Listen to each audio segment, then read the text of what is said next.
இன்றைய வேதவசனம் மத்தேயு 28:20.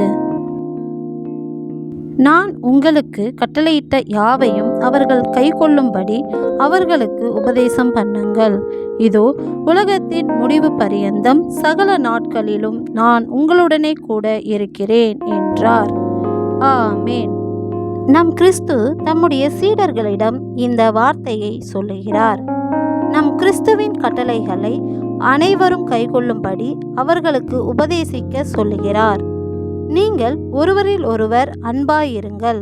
நான் உங்களில் அன்பாயிருந்தது போல நீங்களும் ஒருவரில் ஒருவர் அன்பாயிருங்கள் என்கிற புதிதான கட்டளையை உங்களுக்கு கொடுக்கிறேன் என்ற வார்த்தையின்படி அனைவரிடமும் அன்பு செலுத்துவதே நம் கிறிஸ்து நமக்கு கற்பித்த கட்டளை.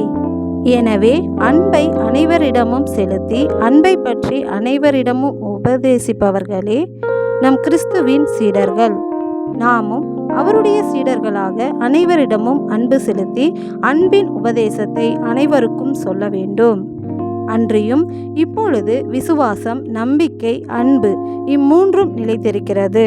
இவைகளில் அன்பே பெரியது என்ற வார்த்தையின்படி அன்பு ஒன்றே எல்லாவற்றிற்கும் மேலானதாக இருக்கிறது. எனவே அனைவரிடமும் அன்பாய் இருப்பவர்களோடே நம் கிறிஸ்து சதா காலமும் அவர்களுடனே இருப்பார். சதா காலமும் எங்களோடு இருக்கும் எங்கள் அன்பான தேவனே, உமக்கு நன்றி செலுத்துகிறோம். நன்றி.